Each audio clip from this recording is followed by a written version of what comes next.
Hello again, everybody, and welcome to another episode of Fun and Games Podcast. I'm Jeff Moonen. And I'm Matt, a.k.a. Stormageddon. And you're listening to episode 93. And this episode, we are joined by alternative hip-hop legend and someone that Matt was very excited to bring onto the show, and I'm excited to chat with him too, Jesse Dangerously. Jesse, it's so nice to have you here today. It is so nice to be here. Thank you. Jesse and I go way back to the old school days of performing in small, like tiny warehouses in Brooklyn. Is the first time I think I saw Jesse live. I think you were opening for Schaefer at the time. Was when I saw you. If it was a tiny warehouse in Brooklyn, it would have been Schaefer and was Tribe One? Yes, I think Tribe One was there too. And I think it was the night that Michael Kill was supposed to join us, but he'd skipped the show the night before to go to his daughter's birthday party, and he was driving through a blizzard all day to try and catch up with us in New York, and he didn't make it in time. No, he did not. Shane Hall played that show. Yes, Shane Hall did too. Yeah, that's one of the more tamer why Michael Kill did something or missed a show stories. But it's the saddest one. Yeah, of course, because he could not miss his daughter's birthday. It's nice. Yeah. I'm really excited to have you on the show, Jesse, because we haven't had a lot of musicians yet on the show, but I know you're an avid video game player and you love gaming and you often reference gaming in your songs. And I wanted to start by talking a little bit about how video games have influenced your style in hip hop, because you've been rapping and writing for a long time. Have you kind of just grown up with video games the same way you grew up with hip hop? I think video games were there before I heard hip hop. My parents had an Atari 2600 and an Intellivision and a Radio Shack electronic scoreboard, better known as Pong, from before I was on the scene. They're gamers in a more like classical sense. Like they're into parlor games, and they don't play much video games now, except actually since COVID, my family links up to play video games together every Sunday. But like all online, because we're all in different places now. Yeah. But back then it was just sort of in the house, and I think they got them for social reasons, and they weren't that into it independently. But once when my friends started getting Nintendos, I saw, well, we have something kind of like that, I think, and I would try it out at home. And I was really, we had quite a few games for the Atari and the Intellivision, so that was one of my major interests. And sometime, before I was 10 years old, we got a home computer that was a Atari 130XE, which was both a disc-based system and also had a cartridge, which more often would have games and other programs on it. So yeah, music wasn't really on my radar yet as something to pay very much attention to when I was little, except there was a little bit of like music themed games. And oh my god, this is a tangent, but I just remembered on the Atari 130XE we had two games in a series called the Cocoa Notes, and the Cocoa Notes were like a beatnik trio, and they were I think they were early rhythm games, or they had a little bit to do with like knowing the staff. Yeah. But I remember that the instructions for the game came on about a 3 to 5 inch flexi disc, like vinyl record, the sort that would be in the back of a Time Life magazine. And oh my god, I think I still have those records. And you put the groove on, and it was like this cringy, jazzy beat poem about how to play the rhythm game. That's amazing. I love that. I want to hear that so badly. Yeah, I should dig it up. I want to be so mad at that. I think technically that might be the beginning of my vinyl collection. Amazing. What a place to start. I love it. Yeah. And it was, really, because it's, it's not singing. It's early nerdcore hip hop is what I started off with. Beat poetry. Yeah. That's there you go. The Cocoa Notes instructions. But yeah, when I did start to get excited about hip hop around the age of 10, 11, I think I brought a nerdy enthusiasm to it. I brought a read the manual type of approach to it, and very much the same way when I rented a game, I would read the instruction booklet. When I got like a tape, I would read the liner notes very carefully. And so, yeah, they kind of grew together. And so, like, there wasn't, given that video games and, gosh, what other stuff was I into as a kid? Like TV shows, British comedy, Dungeons and Dragons. Those were like, comic books. That was like what sort of made up my world. When I started trying to write lyrics, that was the most interesting thing to draw from. That was where I was like developing my vocabulary from fantasy novels. And so those things would all sort of collide. If I tried to like write a rhyme and represent what was in my head, all of these things would be in it. And there was precedent. Like a lot of the times there's a surprise that like, whoa, why people started rapping about video games, how incongruent. But like in the first like 10 years that hip hop was being released commercially, there were a lot of video game related raps. Fresh Prince had a whole song about playing Donkey Kong on his second record. Shinehead had a song in the late 80s that was just like described Super Mario Brothers over a beat made out of reprogramming the Super Mario Brothers beat. And actually, even on Fresh Prince's I Think I Can Beat Mike Tyson, that's like inspired by the game Mike Tyson's Punch-Out. Yeah. To the point where like on the single, only on the instrumental versions, there's a little clip of the music from the game that's sampled that didn't make it into the album version. But that's awesome. Yeah, it's on the 7-inch and the 12-inch single. I learned. Dang, I gotta check. So that like, out. It's a source of drama, I guess. Like it's a source of like lore and interesting words to say. So I think that's sort of the way it's always sort of gotten into my consciousness when I was writing rhymes. And so are video games a thing that it sounds like it was a thing that you actively wanted to incorporate into your writing in the early days, like the other things you were into, because it was just your frame of reference, just like, all kinds of early rap were writing about the things that they knew. You were writing about what you knew. Yeah. And I think, like, I don't know if I like put a whole bunch of like theorizing into it by any means. Like I was just trying to imitate these people who were exciting to me, but it didn't make sense to like try and say the exact same things they were saying, because hip hop was presenting itself as a consumer of it. I was like, there's so much that's in first person and so many like representations of point of view. So it never really occurred to me to not try and put my point of view into it, and my point of view was very video games influenced. But at the time when I started writing, the stuff that I was hearing the most of, and this is like, 92, 93, I guess, that I would have been like starting to like create something of my own. The most popular and the most common forms of rap were really scattered, like topically, like especially the East Coast hip hop that I would listen to. It'd be more common for a West Coast sort of like often gangster rap style genre to have a more of a story, or like like this is all about this thing and the hook ties it together. Whereas the people that I was listening to the most of, and I especially think of like Das Effects and the Fushnikins and Masta Ace, it was just like a salad of words. It was just like, what's the wildest way I can put together so many ideas?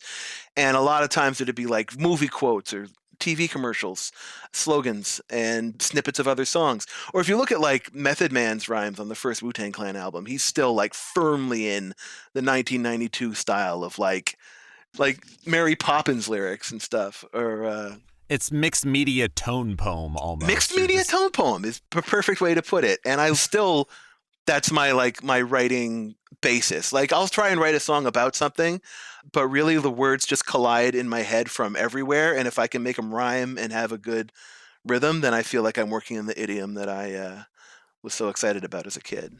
Well, that makes a lot of sense. Those sort of references work as shorthand, and especially now with internet culture evolving at the pace that it is and being what it is, there's so many things where whether it's a quote, whether it's a clip, whether it's a sound bite, whether it is a meme on top of a meme on top of an edit that is a single image, a statement that then becomes 17,000 other things. It doesn't seem quite so hip hop has haphazard. Offers a great precedent for looking at mimetic iterations, like especially when people sample things. sometimes you sample to make a reference to the source of the sample. Sometimes you sample hoping nobody will know the source of the sample. Sometimes you sample hoping that people will make a connection to somebody else who sampled that sample. And all of these like opportunities for intersecting meanings like layer together. And like there's like a completely nonverbal dialogue that happens inside of hip hop production just as much as the lyrics. And I'm talking about like musical sample phrases. The beats themselves, the production. Yeah. Just one that pops into my head as I say that. Like if it's really common for somebody to throw back to the drum pattern of Top Billin' by Audio 2, which is it's a really distinctive chopped up drum sample. And it goes like,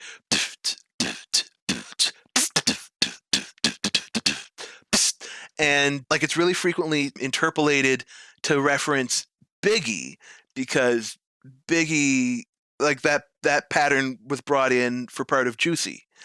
And so like it's forever, enmeshed in this history of art. And then video games. Yeah. It's leaving a red plumber cap next to a pipe in a horror game. Yeah. Yeah, absolutely. It's kind of acknowledging the legends as you go. I think what's interesting about video games, though, especially like Jeff had said off air, we've talked to a lot of folks who were within the games industry, but always fascinated me about nerd rap and rap in general is its ability to reference pop culture things. But that doesn't necessarily make it nerdy. Sometimes it does, but like you said, even though nerdcore became this big thing, rappers were making nerdy references before nerdcore was even a word that existed. And I think it's that focus on what makes things nerdy. And I also like, you can be just as influenced by video games and never using a Mega Man reference ever. Whereas like Mega Ran, like at least in the early days, was known for just doing that. But it's baked into the name. He can't not. Like by existing. But he changed his name. His name was Random. Yeah. And he made he made the project Mega Ran by Random, and that specific thing clicked. And it's got to do. I think it's got to do with like the relationship to both of those things, and which one is like the primary relationship to the person. Like Random started off and remains like an underground rapper. Like he was just enmeshed in independent hip hop, and then there was this other world that was kind of waiting for him. And when he made something that they could relate to without needing to relate to the hip hop part of it. And that's what's always been tricky about nerdcore as a scene, although it's so much better now than it was when it first started developing, is that a lot of people who were determining its course had no respect for hip hop and saw that as like a joke. And for the most part, you could tell them because they couldn't really rap. Almost everybody who was like really talented in the world of nerdcore was somebody who loved hip hop and found a way to like mesh it with their interests. Because you could just as easily flip the script. Someone who loves hip hop and all of the history and all of the different branching trees and everything else and just looks at video games and goes, what's that beep and boop crap? Yeah. And the twain should meet and have. Yeah. Have they ever collided? But yeah, and okay, so here's a funny thing. I'm trying to think if I'm about to say something that's not true. I don't really have any video game songs. I do have one song that's like broadly, it's not about any particular game, but it's about being the level 4 boss waiting for the protagonist to like show up so I can get this over with. And I think about that all the time. Right? Like that kind of that feeling. Like what are all these people doing here in the beat 'em ups? Like they're just hanging out. Like every Mega Man game, there are 33,452 Mega Man games, and you go into a chamber through 2 garage doors, and a robot's just sitting there. It's like, oh, thank God. I mean, they're robots. That could turn on, turn off. True. But if they're sentient, what are they doing? It's a good question. Yeah, like they're just like on their phones. Yeah. Now there's a better answer. What are you doing? Playing Minesweeper. What are you talking about? Oh, Minesweeper bot, I'm going to take your Minesweeper power. But so I have that one song, and I remember making it in like 2001 or 2, and at the time I was feeling like it was really novel. It was before I'd heard MC Front a lot, so the idea of nerdcore or like a deliberately nerd themed pocket of hip hop didn't exist in my mind. Like I knew there were rappers who were thought of as nerdier than others, but it was maybe they tried to be like more poetic or, Right. hadn't recently killed anyone. But Yeah.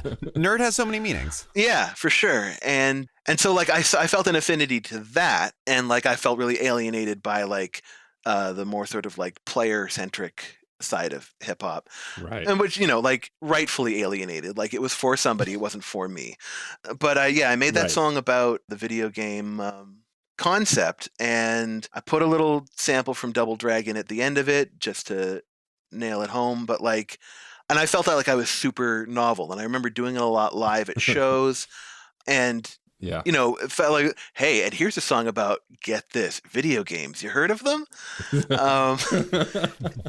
And then, but other than that, yeah, it'd just be a line here and there. But I've tried a few times because I'm just as opportunistic as anybody. Like, I see the value in tapping into the other interests that your potential audience might have, because like I'm into those things too. I'm like, well, I have a bunch of knowledge about these games, and I have a facility to take things in my head and make them into songs. So why not use that to try and draw people to check out what I'm doing? Maybe they'll like that. Maybe they'll like something else I do, especially since like for whatever reason, socially, that's who my fans are anyway, is people who are fans of that type of content. But I never finish it. Me and Megaran were working on a song about Anthem. But it had a really narrow window of relevance. And Right, yeah. even the verse that I wrote was mostly about server issues. But that, if you remove it from Super on Anthem, topic. that is an evergreen topic. That's true. Actually, that's a good point. Yeah, maybe we can go back to it. You just stop it every now and again, start a new verse, server disconnected, whatever it is. Ping. I'm writing that down.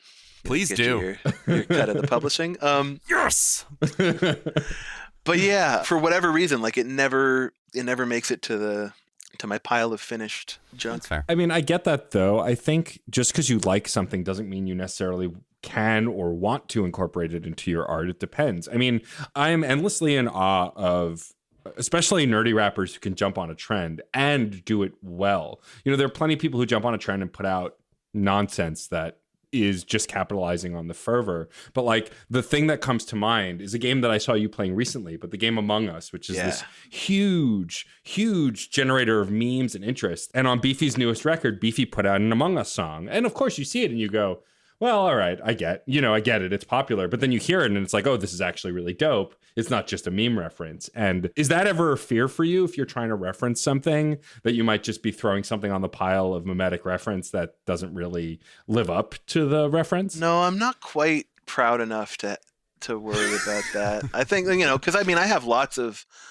things that are included in my rhymes like wind up becoming more obscure than I expected them to, or lots of stuff in my rhymes that I only ever thought I would understand, and if anybody else ever does, it'll be like they found the golden ticket and I'll marry them. But you know what, I knew that Beefy had an Among Us song, and I haven't checked it yet because it's been such a massive glut of incredible releases in the last 2 weeks. But I did hear the Among Us song that's on the new Mega Ran Kadesh Flow Richie Branson song album. Oh yes, it's amazing.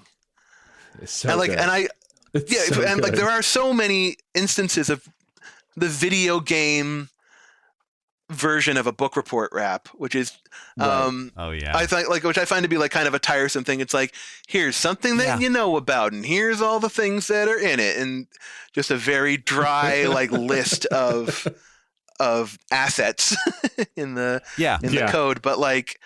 Yeah, actually, like the Ready Player One rap. More interesting than Can We Swear is like, can we trash Ready Player One on this podcast? Can we please? Absolutely. I still haven't seen the movie.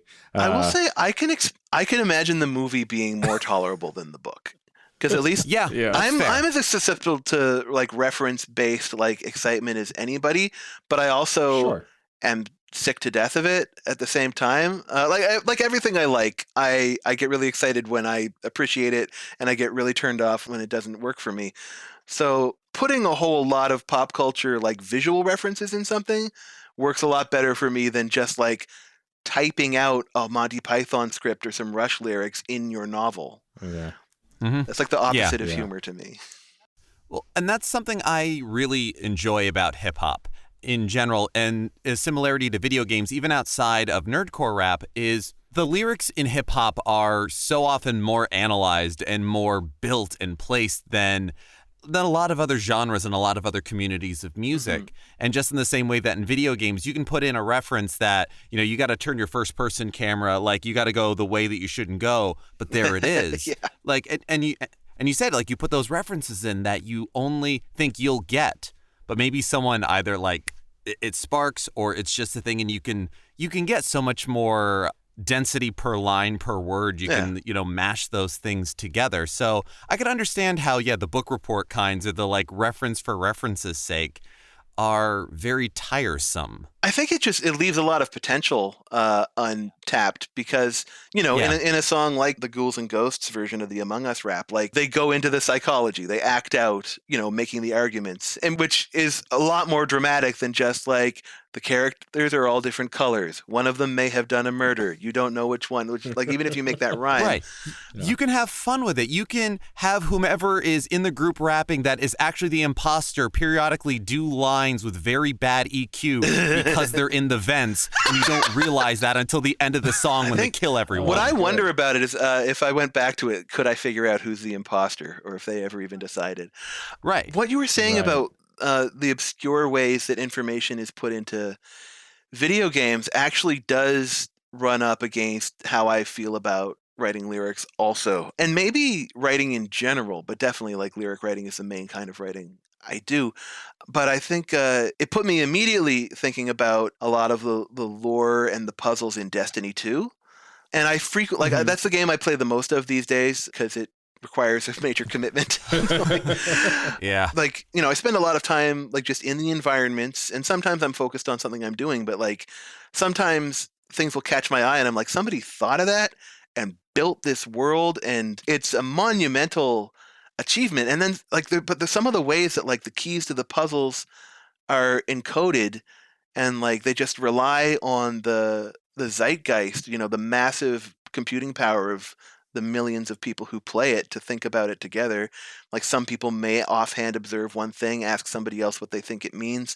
I would love for that to be what my lyrics are like. I guess a lot fewer people work on my lyrics than work on any major AAA title, and I even think back to like Doom and finding the hidden doors, and like just every single level, pushing against every single wall, pressing spacebar and grunting and grunting and grunting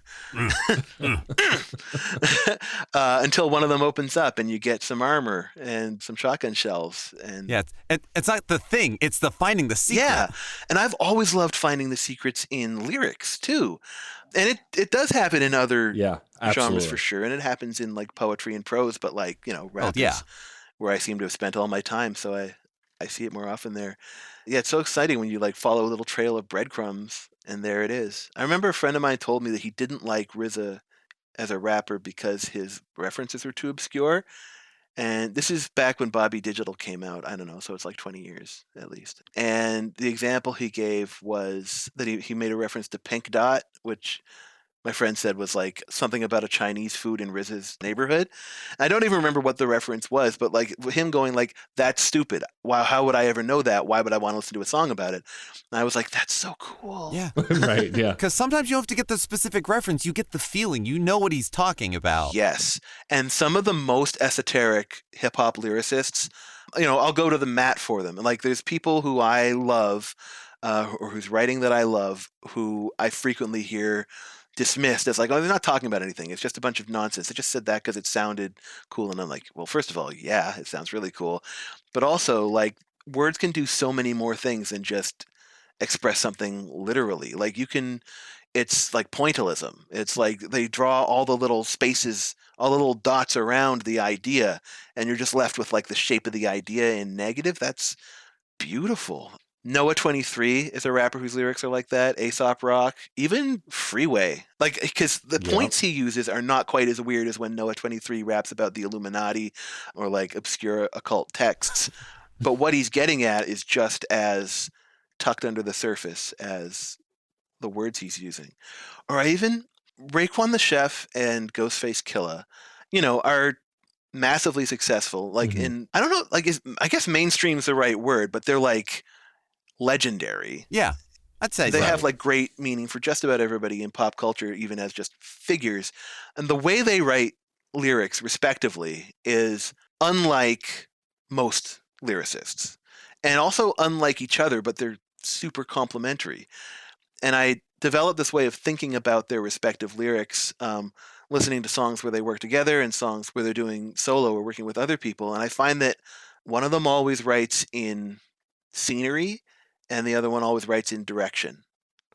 Like Raekwon raps in photographs and Ghostface raps in verbs. Oh, interesting. And so when you put them together, you get like these different elements of a story where like one of them sets a scene and the other one moves the figures through it. I don't know of another like writing partnership in a genre of music where that like particular division of labor comes up. I mean, it's generalized, and obviously they both write all kinds of stuff, but like, that's kind of what I see them doing, and that's really cool.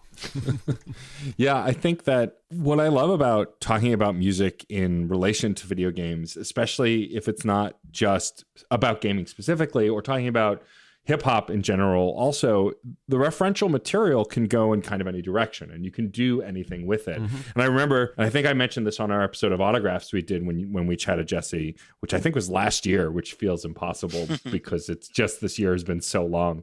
But one of the first songs I ever heard you on was Canada, MC Frontalot's track that you did with Word Burglar. And what I love about your verse on there, as well as the song in general, is that it's a story, but also it's got a sense of humor. And the frame of reference for the song, for those who haven't heard it, is Frontalot's rapping about how, Canada's the enemy, Canada's terrible. And then you and Word Burglar are there as representing Canada to be like, hey, what the hell, and talking about Canada. And what I love is just the interplay of that. And you've done that on your songs with all sorts of features. You've featured humor in songs. You've done serious songs. I mean, one of my favorite projects that you've done also is Danger Grove, which is the opposite of kind of having a sense of humor. It's very, as far as it's just very serious and it's very relatable and very, emotional. Do you find when you're interacting with both songwriting and video games, is humor more important than sincerity? Do you think, is it a mix? Like, what are you looking for when you're both making music and I video think games? I go for sincerity in both, but like humor is a path. Humor is a tool. Humor is so like mercurial and hard to like pin down. Like, I love humor. I love to laugh. I consume a lot of humor, and I try to be funny, but I never know if I'm going to succeed at being funny. And Right. like I said about, stuff that if I like it when it's good, I really dislike it when I don't think it's good. Yeah. Like, not only do I dislike humor that doesn't land for me, if I make a joke that doesn't land for me, I'm humiliated beyond belief. So I'm timid about putting in too much humor, and I'm surrounded by very funny people, and like a lot of people that I collaborate with, I think are good at very naturally representing their sense of humor in their lyrics. And like Word Burglar is super funny, and it's his exact sense of humor if you were hanging out with him. Frontalot is super hilarious. And I think of like the guys in Swamp Thing who are in my larger crew, Backburner, and who put out a new album yesterday. Their sense of humor is I could never imitate it. It's so strange. Like, Civilian is one of the producers and rappers in the group, and it's like he only raps about like a list of weird characteristics he has. Like, he's just made up a bunch of strange things he could be wearing or odd places you might see him doing something you wouldn't expect. I think it's on a song with me. He says, eating stew out my fanny pack. And like, he makes it sound tough. And I can't get over the mental image of him standing in the park eating stew out of his fanny pack. I'm just imagining no utensils, not blinking, staring you down. Just handfuls. That's a beautiful style of comedy. Or like Timbuktu, who's also in that group, he'll describe how much he loves horses, like in person or on the record. And I think the sincerity of it is part of why it's so funny, because he's like a party animal. 90% 2% of everything else he raps about is like how he got drunk and he's sorry. But like, and then he's got a solid 8% of like why he thinks horses are so beautiful. That's great. I love that. Yeah, and that's like hip hop.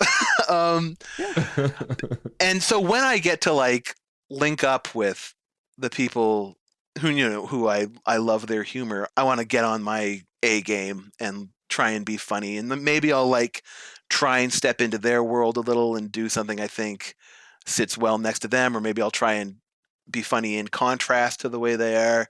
I'm very contrary. Also, like if somebody gives me the topic of a song they want me on, sometimes I'll try and undermine it with whatever my verse is and like go off and do my own thing and just pray that everybody else isn't doing that too, so it's not chaotic. I want to be the special one.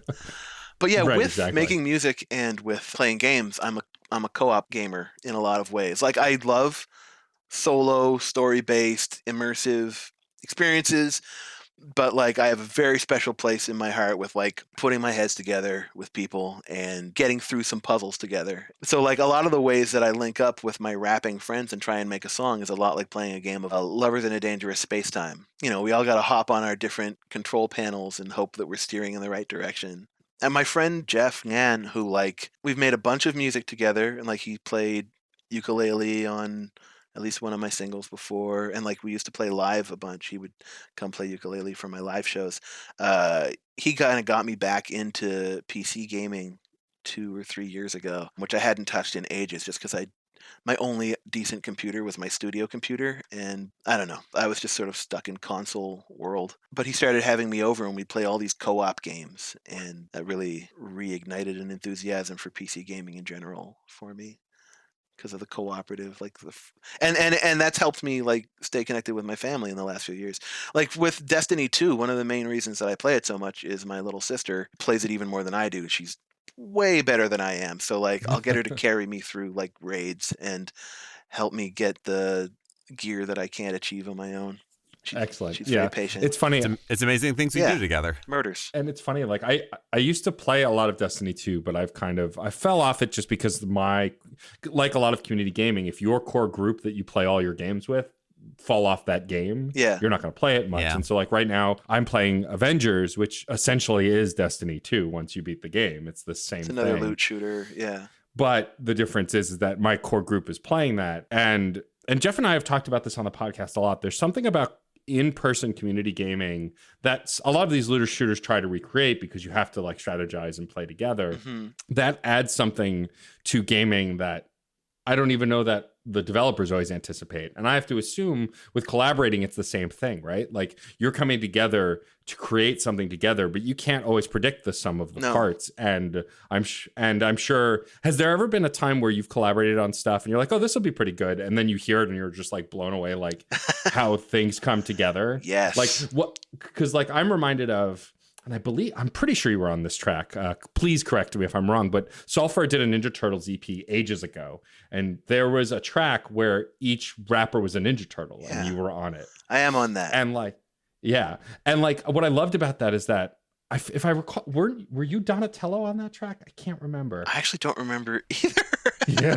I'll say Donatello, best turtle. But like what I loved about that track is like, it's already good that it's about the Ninja Turtles because I love the Ninja Turtles, but the fact that each rapper that I already knew was being a Ninja Turtle and rapping from that perspective, like you said earlier, like that narrative that pulls it together. And so I'm curious if there have ever been collaborations that you were just like astonished by once they were released and finished. Yes, it happens, and it happens the other way too. Like sometimes there's stuff where I thought it was really going to like click and then it became unwieldy or like the energy wasn't where you hoped at the end.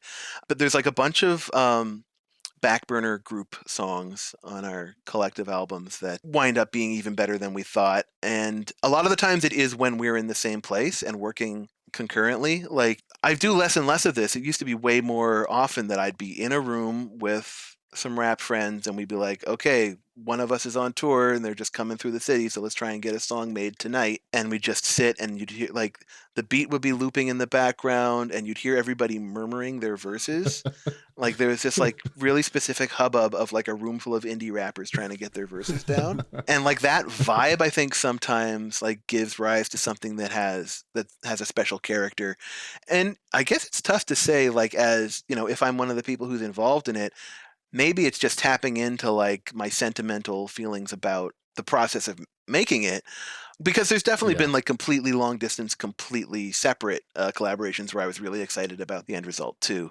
I had a song as part of my Rap 100 series last year, or maybe 2 years ago now, where it was a beat that I had made around 2010 that I hadn't used for anything yet. I had a friend visiting for the first time who was gonna I wanted to record her, Ade Bola Watife, who's in Waste Women now. And we'd met like a while before and always meant to record something. So we did, and that was like the beat she picked. So we were sitting and like writing, and from like the flow and the intonation of the verse that she wrote, I told her that it reminded me of Micah 9. And she's like much younger than she was like 20. And I didn't really expect her to know who Micah 9 was. I thought I was going to have to like explain Freestyle Fellowship, just because I didn't really have a good sense of her. Like, I knew some of her hip hop background, yeah, her and history. a lot of people don't know who Freestyle Fellowship is. But she lit up. She's like, Micah 9 from The Good Life, from Project Blowed, and like as soon as like she reacted that way, I was like, I know someone who knows someone. I wonder if I could get Micah 9 on this song. And I actually didn't even like say anything. We just recorded our verses, and the song it was a little short, but we were trying to figure out like, does it need a third verse? And we just left it for that day. And then I got in touch with my friend Factor in Saskatoon, who produces almost all of Micah 9's albums, and asked him if he thought it would be a good idea to try and get in touch with Micah and offer him a few bucks to be on a song. And it was a good idea, and he went for it. And that's something I almost never do. And I have friends who, hire a lot of their heroes and like our heroes for like verses. And it's a bit of a crapshoot. It's a really different dynamic to like pull in what's essentially a gun for hire, somebody who doesn't know what you do, and just hope that they'll, bring the same energy and like care to the project that they would if it was for their album or for someone that they know.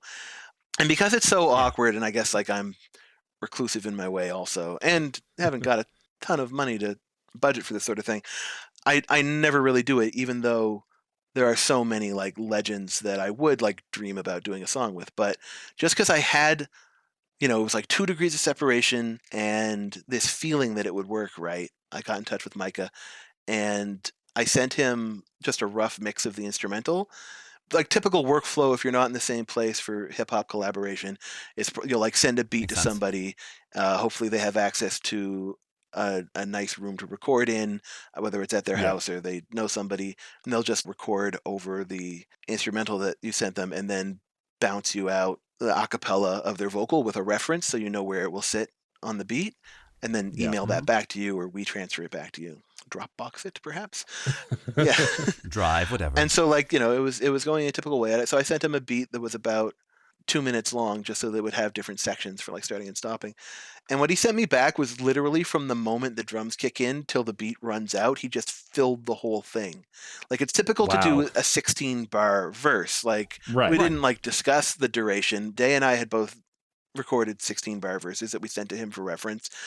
But not only did he just go, he incorporated all these little aspects of both of our verses, because we both had written like fairly melodically and with a lot of sort of distinct stop-start counter rhythms. And he seamlessly throughout his verse like incorporates parts of my verse and parts of her verse with completely different words, but like totally discernible reference to the patterns and to the feelings. And like it's just one of the most generous things ever. Like he could have got away with doing a lot less and I would have been very happy. But like the final result, I guess I will say, because there's sort of an indie rap collaboration pitfall, which is you wind up with a song that's a bit too long because it's really hard to kill your babies. And for somebody who's not me and not loving every second of it because it's one of my great influences paying tribute to me and my friend through a verse. Like maybe 4 minutes is a little long for that beat to go. I added in a bunch of changes and stuff so that it would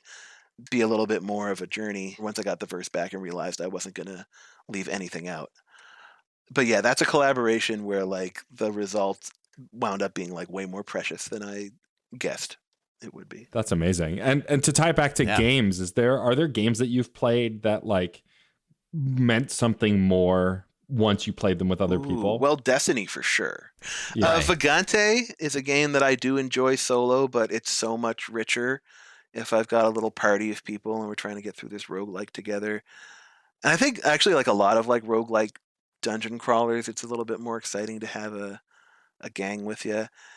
And with something like Among Us, like I have no interest in playing that with strangers. Like me neither. I would never Yeah. jump on a server and play it without communication. Like it's way more fun to be killing your friends. Yes. Yeah, because you're playing the field and you have to like. It's so much richer when you know how your fellow players bluff or don't bluff or all of those different things. Especially it's so the much fact better. that I'm playing mainly with my parents and my two sisters. So we have, there's a lot of history there, and I will say my parents are not the most guileful. They're not the sneakiest. They try, bless their souls. But when we knew like right away that we weren't gonna turn off our microphones because we do this to stay in touch. But after a few games, we were like, okay, we had like a ground rule, like if you die, you stop talking and that's it. You don't say another word if you've died. And we couldn't really stop ourselves from like muttering about the tasks we were trying to do or like, so like there's an extent to which we're like, okay, we're on the ship intercom system. It makes sense that we're talking to each other. And then all of a sudden, somebody's not talking anymore. And I guess that can throw off the game a bit if they exclaim someone's name right before they get killed. But it makes it a little bit more of a role-playing game. And and that's fun to me. Yeah, I love that. I think that engaging with video games now is so different than it was when I think all of us started playing games. And like for you to have that with your family, I think is great. I mean, I'm the same way. I mostly only play Among Us with people I know or like people I know through the internet, like people who I can chat with because I'm the same way. Like I can find them later. Right. Well, and it's also like my favorite thing is when someone is defending me, not knowing that I'm the imposter, but I am absolutely the imposter. And they're still defending me like, it couldn't have been Matt. And I'm like, yeah, no, it couldn't be me because I'm a terrible liar. But if someone's doing it for me, way better. Then you just got to kill them next. Exactly. Make sure they never become the wiser. Jesse, this has been a delight. Thank you so much for taking time to chat with us about music and video games. Before we wrap up and before we have you tell people where they can find you and your stuff on the internet, I'd love to know if there are any music games that you really love. I find that a lot of the musicians I know, like I had a guitarist friend who absolutely hated Guitar Hero because it was nothing like playing an actual guitar and it drove him nuts. But I'm curious, like, have you ever played any of the dancing or singing or band related games and enjoyed them? Or things that evolved from Cocoa Tones. Right. Or any kind of rhythm game. Well, yeah. I used to play Dance Dance Revolution a little bit in the arcade. I wasn't much good at it and I didn't much care for the music, so it didn't keep me going. I did think it was really funny, the idea of taking those moves to the dance floor, like just stomp, just heavily stomping on the floor. It's more effective than you think. I played a bunch of the Rock Band and Guitar Hero games socially maybe like 10 years ago, and I did enjoy them maybe like the further they were from any instrument that I knew. Like I felt a lot of pressure if I tried to play drums because the drums are actually a lot like playing the drums. Yeah, that's the closest one. And if you turn up the difficulty all the way, you literally just have to play the exact drum pattern. And I knew a guy at the time who like swore he couldn't play the drums. I was like, I'm watching you play like Metallica solos like every weekend. Like you just need guidance. You just need to believe in yourself. But like, I kind of only enjoyed it if it was a song that I knew. It was kind of like going to karaoke. Like it's fun when it's something familiar. And so like the Beatles Rock Band was the most fun I had with it because that was music I grew up with. And And there's two like really opposite experiences that I had with two rapping games. Parappa the Rapper, and then later Yeah. Def Jam Rap Star. Parappa the Rapper is like an anti-rhythm game because the lyrics or the vocal samples are subdivided without regard to the timing of the music. And so Right. you have to like press the buttons off the beat to score well. You press by feel rather than by what the actual thing is. Yeah, and I've played a lot of Parappa. It's like if you follow the actual chart and do it when it passes the line, you're gonna fail. Yeah. But if you like kind of, you almost have to close your eyes and flow with it. It made me. I was mad because I was like, look, this is my thing. All right, this is my two things: rapping and video games, and they haven't really come together very much before, except for like Def Jam Basketball or something. Yeah, like Parappa was a big deal. It was a big deal, and the fact that it like didn't come naturally to me filled me with rage. But then It's fair. later on PlayStation 3, there was Def Jam Rap Star, which is notable for so many reasons. Like it was the only karaoke game that I knew of at the time that really analyzed whether you were saying the right words. So, and it kept like really close track of like how you were inflecting things on the rhythm, and its grading was like very punishing but accurate. It knew the subtlety. Yeah, it knew the subtlety. And the other really interesting thing about it is that it was completely illegal, and they had not actually obtained the licenses for the dozens of songs they used in it. And like there were like DLC packs being released for like months and months after it came out. And I bought a ton of them, and then eventually they lost a lawsuit because like the rights holders were like, "How did you get this? Who told you you could have this? You can't do this." It's Sample Wars gone full circle. Oh my God. Yeah, exactly. But like because it's still installed on my PS3 wherever that is, so I think I can still play it. And it's got all these instrumentals for songs where the instrumentals were never commercially released. Built the stems, damn. Yeah. And it taught me a lot about some rappers that I like. There's Outkast songs on it that I know are sophisticated, right? And I know going into it, like, it's going to be hard to ride these rhythms because these guys are very sophisticated writers. And then there'd be like a Young Jock song where I assume it's going to be easy, and I couldn't get a 100 on it like for hours and hours. I spent all day trying to rap this verse that I thought was going to be simple because the guy is just like deceptively better than I realized. And then it had so many of like my favorite songs that I grew up with, like Choice Is Yours Revisited by Black Sheep, and Passing Me By the Far Side, Scenario by Tribe Called Quest, like just stuff that was so fun to rap over and over again. Like even when I just had the album and I was supposed to be cleaning the bathroom and lip syncing into the hairbrush when I was 10 years old, it's just as much fun to sit in front of all of my bored friends at a birthday party when I'm 28 and do the same thing. Now, exactly. Now, if someone were to put together something like that nowadays, but like alternative rap, indie rap, nerdcore, any of those things, would you want any of your tracks on it? I would love that so much. Obviously, what I'm always dreaming of is to like have people out there who have the relationship with my music that I had with the music that I loved so much as a kid.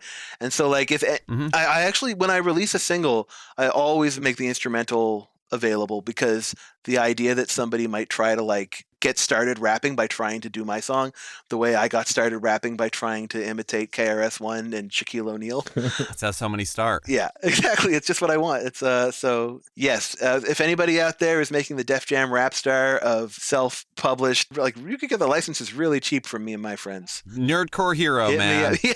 Yeah. Now, if you had to pick two tracks to be on this hypothetical nerdcore hero, which two tracks of yours would you want everyone doing for the game? Oh, I would go for the most difficult ones. It would have to be, yeah. Yeah, I think that Fat Protagonist is one that I would like to see them try to do.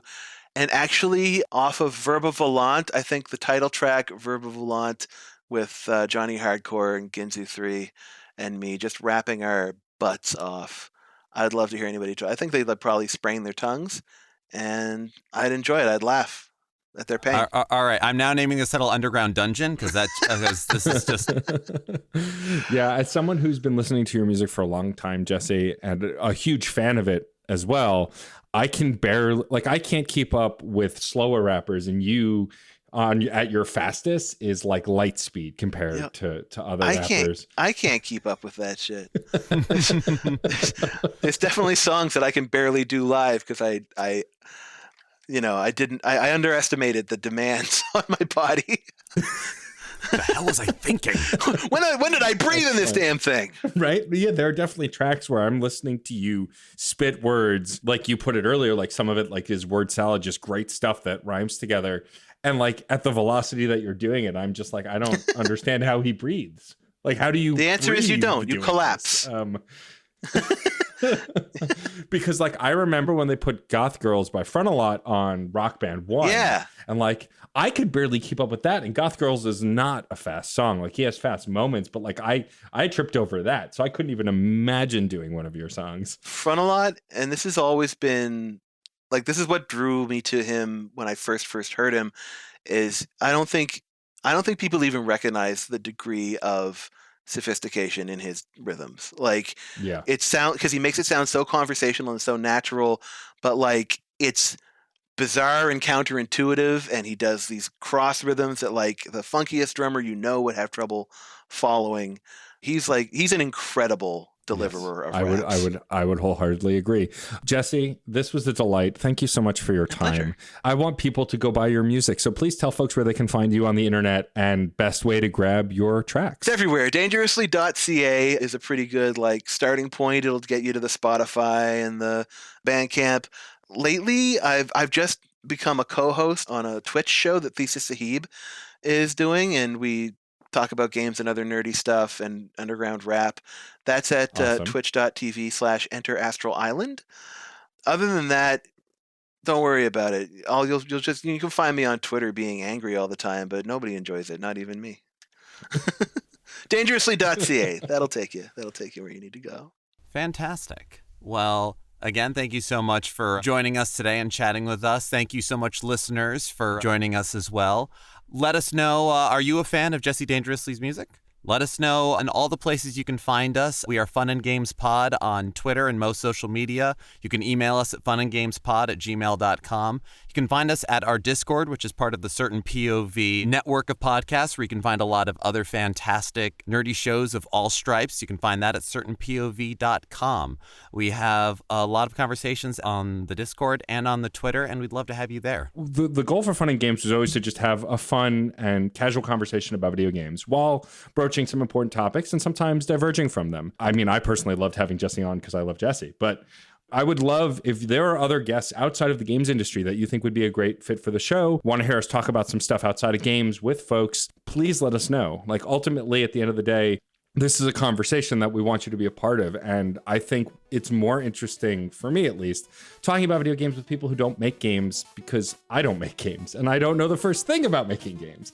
I love our conversations with folks in the industry as well, but we want to branch out and do more. So if there are other nerdcore rappers you'd like us to talk to, other musicians, other painters, artists of any kind, please let us know. Other nerd adjacent creators. Yes. Because they're also part of the gaming culture, which is really what we're about here, and really what is the heart of this conversation. Thank you for being a part of that conversation. I'm Jeff Moonen. And I'm Matt A.K. Stormageddon. And happy gaming.